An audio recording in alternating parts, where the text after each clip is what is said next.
Hi, Hannah. Hi, Berenice. So, Hannah, what do you think about the issue of accommodations and whether or not people should feel obliged to conform to social expectations or the expectations of just people they know about what they're going to behave like, or whether people should just accommodate them and their own unique habits? I think it's a really difficult one, Berenice, because I think that, like, there's that video that we were watching the other day that's the woman talking about, like, you wouldn't say to, well, hopefully, you wouldn't say to a wheelchair user, why are you moving? I can't remember what she said, but, like, the build your own ramp culture, which is, like, acting like somebody is doing something differently, therefore they're doing it wrong, and they need to make all the adjustments for their own difference rather than a generally accessible culture. Yet, with things like executive function, there's this idea that um, people should just like do that. That you should be apologetic for other people having to, I don't know, do things like, even be open to doing things your way or be accepting of the fact that you do things differently to them. Mm.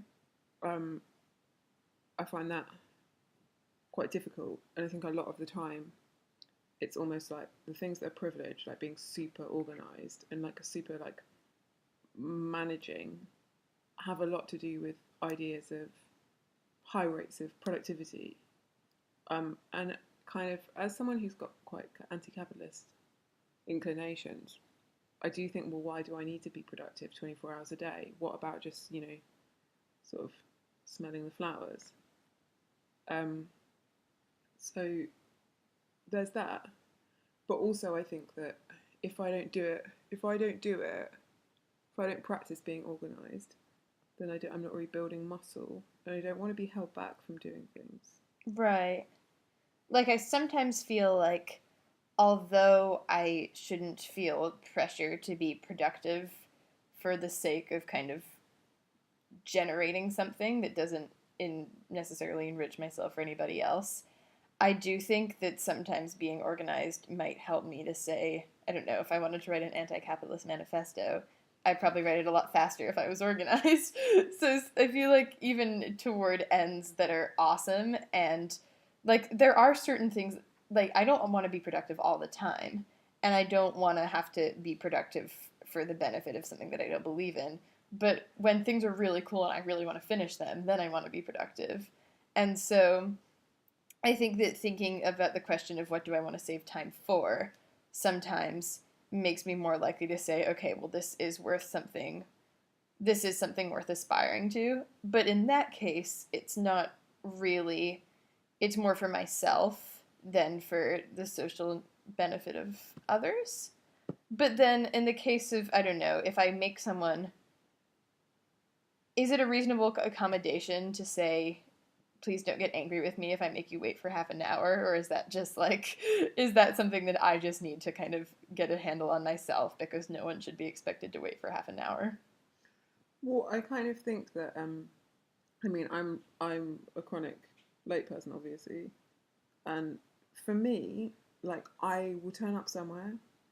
I see you do the same, and like literally, like sort of like lie on the floor and like beat myself with apology, being like, I'm disgusting, I'm an animal, like, you know what I mean? Because I've got such a complex about it. So when I don't achieve at like getting somewhere, then I'm like, the whole time that I've been on the way there, it's all been like a kind of rosary of self disgust. But like, honestly, it doesn't really bother me when other people are late. Mm-hmm. Like, I mean, to be fair, like we've been with our family now for like a week, and like the cumulative combination of all of us being late is sometimes a bit frustrating. And Definitely. I'm a key contributor to that. But I know that I As am don't I. love it. Like if we turn up somewhere and we like are too late to go in, or we eat Yeah, lunch we like four eat lunch for o'clock. 3 hours.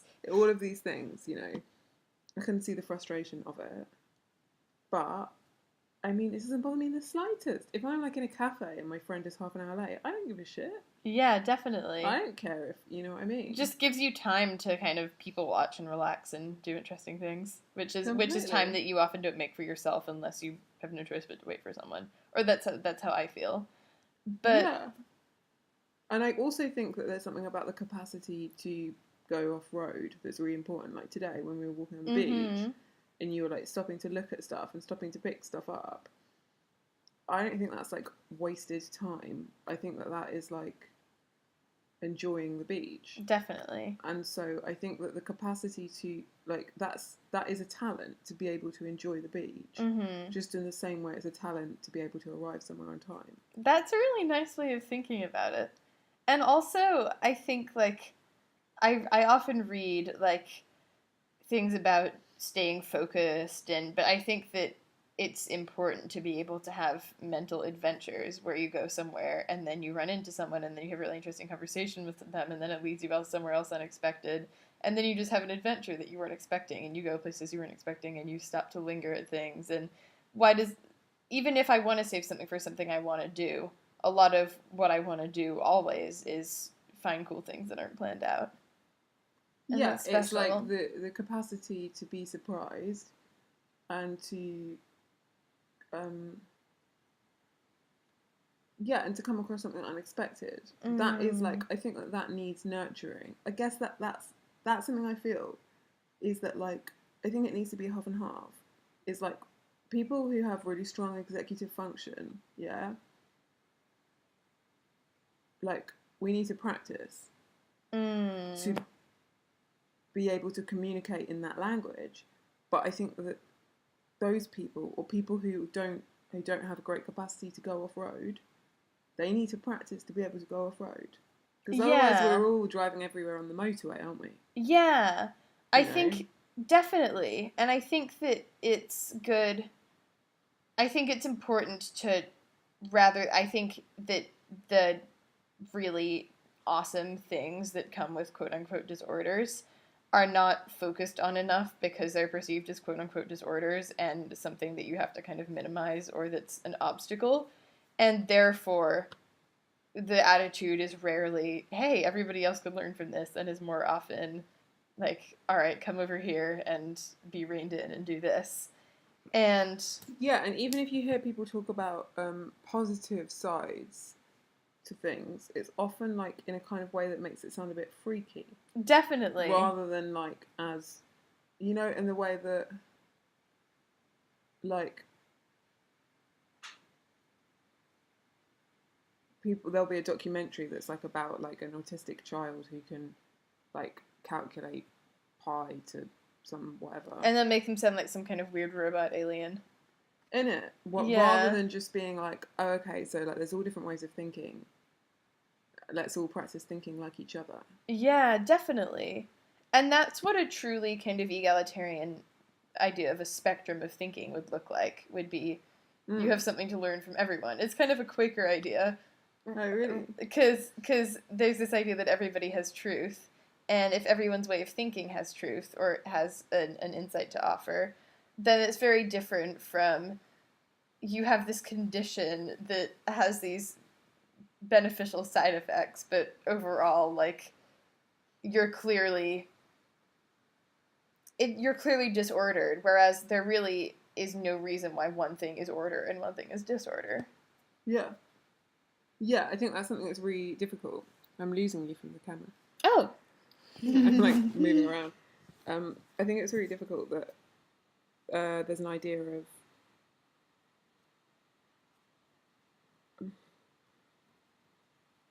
that in order to have some sort of positive approach to, because some days I can be really positive about the whole language around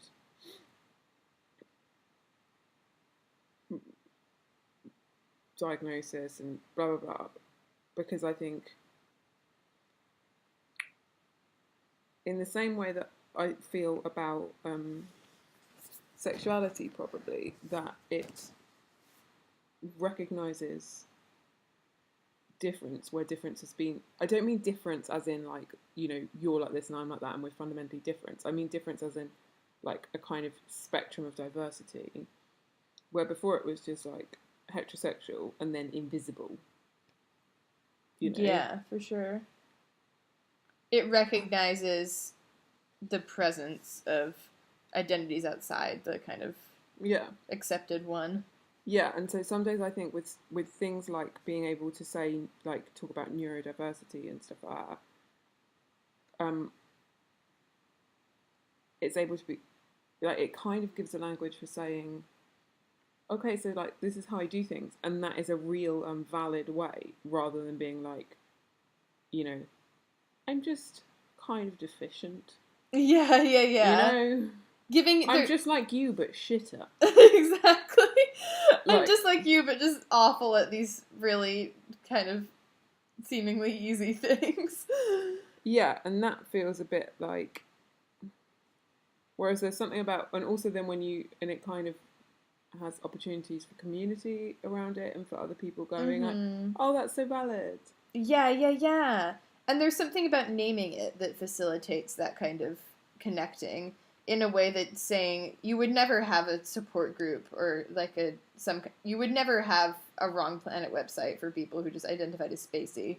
Like it's considered to be a personality trait and not kind of fundamentally enough a way of being or a way of thinking that comes with all different facets, and that then whereas you get more of that when it begins to have a name and therefore becomes a little bit more of an identity. And it becomes, you're able to politically organize around it, like to Yeah. say stuff like what that video we were watching, to be able to say um, things like, I, you know, I'm directionally challenged, Right, and right. then that's like a legitimate thing that you can say to someone, and then you start to be able to kind of push for going, and you know, can we live in a society that accommodates that? Yeah, And you definitely. know, I'll accommodate whatever you aren't very good at, or you know, because it's not like Right. everyone's.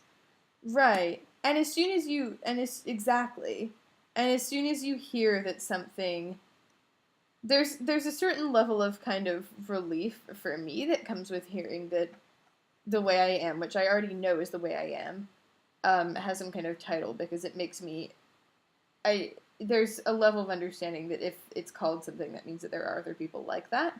And so then I'm like, oh, it again goes back to the oh, I'm not just efficient thing. Mm, And and I think also a level of almost recognizing it as valid or recognizing it as an alternative style of thinking to I don't know normal thinking, quote unquote, which you can't fully acknowledge or identify if you're just saying you have these three negative personality traits. yeah, and it kind of like, you don't like, a gay person is allowed to just be a gay person. They're not like a, you know, a heterosexual person who isn't very good at being heterosexual. Right? Like, it's a different thing. Like it's approached from the paradigm of like you're deficient in these areas that you're expected to be good at, so it's approached from the kind of expectation of a certain brain rather than from the there's this brain and this brain. It's like this is the brain and here are the deviations from the brain, which is like in the same way the word gay is like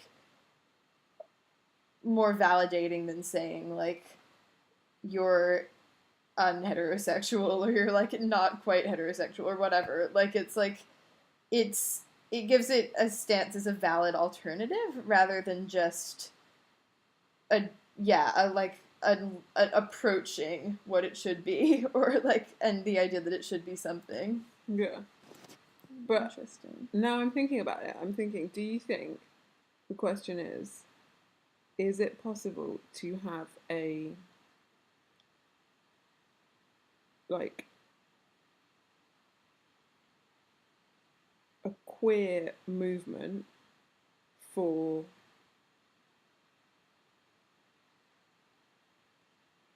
cognitive processes without having like a gay movement first, if you get what I mean. Like, do we have to be out and proud with diagnosis in order to reject that, and not reject it but move away from it and go, hey, we see everyone as being on a spectrum? Or can we go from like normal freaks mainstream model straight to a queer model of thinking without going through pride first? Because I guess that pride only comes in relation to shame, and at the moment it's like there is so much shame about ways of doing things that it's kind of hard to... Pride almost feels hard like to like ourselves. Definitely. In a way, sometimes, when everything is all like, oh, you can't do this, you can't do that. And the simple act of liking ourselves feels like an assertive act of quote-unquote pride, just because it's kind of, it becomes kind of a radical thing to do in a way that it wouldn't be if there was a culture of thinking about everyone as on a different spectrum, or a different part of a spectrum. Yeah. And I think that at the same time, though, I wonder if because I feel like there's definitely something to be said for being out as like a step toward a more accepting of diversity culture. But at the same time, I wonder if the very names that are given to these identities are, because like it's called attention deficit disorder, which just feels kind of sad and kind of like, I don't know, makes me think of experiments that are done on animals in labs, because it's a deficit and a disorder, and just, I don't know, it sounds very clinical. And so then I kind of think, I wish there was a name that I could more happily self-identify with that didn't feel like it was a part of the construct of unpride. Yeah, completely. Or maybe, like, I don't identify as like straight, gay, or bisexual. I just identify as like queer in my attractions or something like that. So I wonder if it's, or I was thinking the other day actually about like going, we need to make, in the way there's like queer culture and like queer theory and stuff like that, we need quirk culture and quirk theory. Oh, and you know, we need like a thing that just goes, yeah, I'm quirky.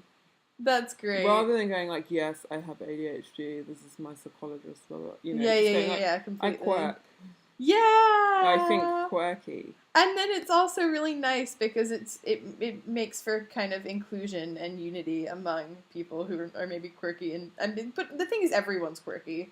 Everyone's quirky, but I know what you mean. In terms of rather than being like, are you in this or are you in that diagnosis? Is this your form? Is that your form? Not that I'm not saying it's not useful to find people who go, oh my god, I do that too. Yeah, definitely. But yeah, like a kind of, rather than like factions. Right. To just quirk. Because I think in the queer community, specific labels can create factions and can create exclusion. And that's what's really nice about the word queer. Yeah. And so you don't have to be like, yeah, particularly with like queer feminisms and stuff like that, rather than being like, this is how I present, or this is how I identify, or this is who I'm dating. Right. It's just like a kind of more of a hodgepodge of, yeah, you know, open. And no one can be like, you're not blah blah blah enough, because it's like, you're whatever. Yeah, well, you do get those people, don't you? Like the queerer than thou people. Yeah. Where you just think, oh god, come on, really? Yeah, you know, like, get a grip. This defeats the whole point of the word. Yeah, definitely. But I think that's part of what's cool about that word, and that would be really cool. I like the word quirk. Yeah, let's do it. Quirk culture. Awesome. Fight for quirk culture. Yeah. Yeah. Sweet. Okay. That's cool. Let's do that. It was great. So let's definitely do it. This is Quirk Culture 2013. This is the dawning of a new era. Yeah. Woo! Thank you very much, Berenice. Thank you very much, Hannah. I enjoyed that so much. Me too. It was an honor to get to interview you. Oh, and you. Aw. We should do this more often.